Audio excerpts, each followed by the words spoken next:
a country with majority of Hindu, that is Hindu religion, following those who are following Hindu religion. There was a big debate on the Sri Rangam issue. Then everybody said, how can you insult Hindu gods? This happens whenever DMK comes to power. Somebody asked us a question. Why not Hindus themselves are not that much bothered to defeat these Dravidian parties? Because they are always speaking against Hindu religion. They are not talking against Hindu religion. According to me, they are talking against belief in God. But they don't have the guts to talk against belief in Christian and Islamic gods. Sir, they are not talking against Hindu religion. This particular answer... This is applicable to Islam and Christianity, but they don't have the guts to put up that statue in front of a mosque. Okay, sir. So I am not thinking they are anti-Hindus. They are also Hindus. I am not saying Naik is an anti-Hindu. He is anti-God. Okay.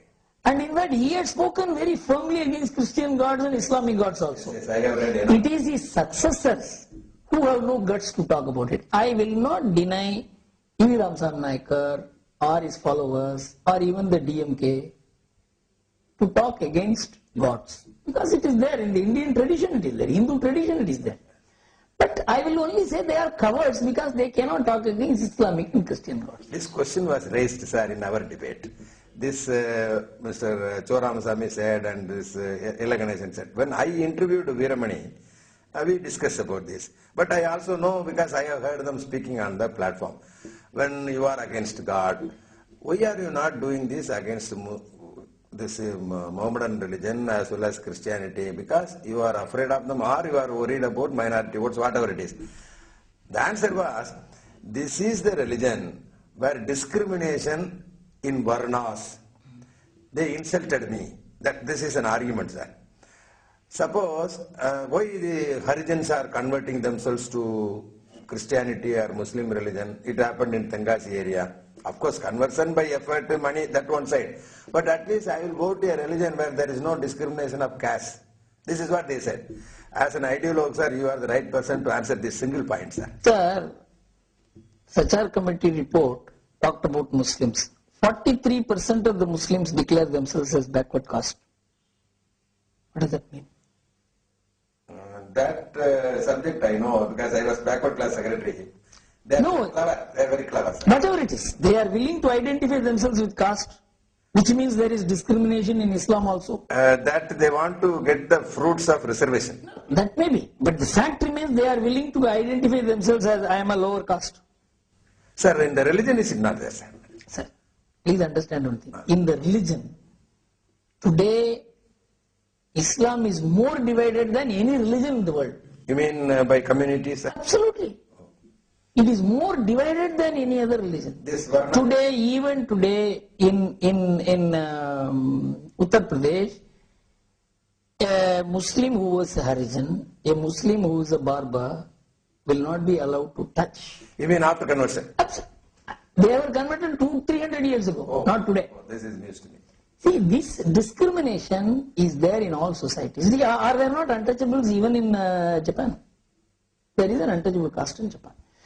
See, every society manages its own affairs and comes out of it. Did America not have color discrimination?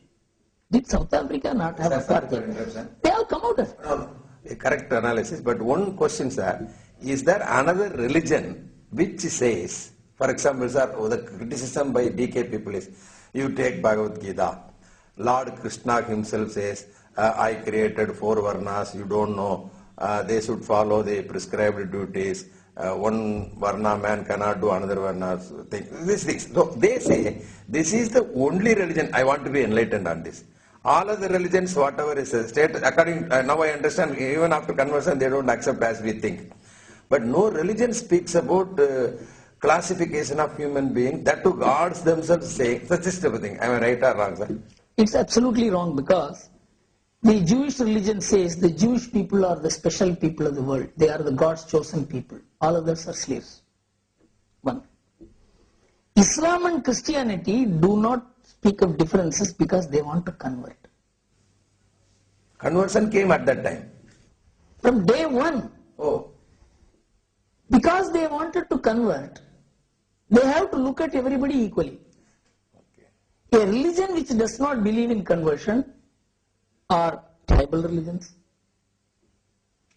the pagan religions of the past, Jewish religion, Hindu religion, in which you must understand, because this is a subject of my study. If you read Bhagavad Gita, it talks about karma and it talks about dharma. It talks both of them in terms of yoga. You know why? At that time there was no money. You go to a barber today, have a haircut, give him 50 rupees. But in those days there was nothing like that. You go to a washerman, give you a shirt, he washes, you give him 10 rupees today. At that time it was nothing. The barber was cutting hair, he was not receiving anything. The washerman was washing clothes, he was not receiving anything. The Purohit was coming and performing the Shraddha and all that, he was not receiving anything. They were all doing their karma. And at the end of the harvesting period, they were all given some share. What makes them work in this period? What makes them sincere? What makes them honest? Is that you are doing your dharma. It was a social system in those days. How to make a man to do his duty without money. Today you have money, you can command a person to do the work. In those days when there was no money, that is why rich and poor were equal in those days.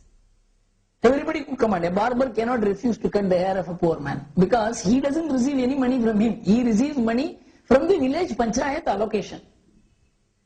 So you have to go back to those days to find out what was the social order and how the social order was being maintained. For example, you take the Gounder community, in which they say some Gounders became barbers, some Gounders became washermen, some Gounders became Shakliyan.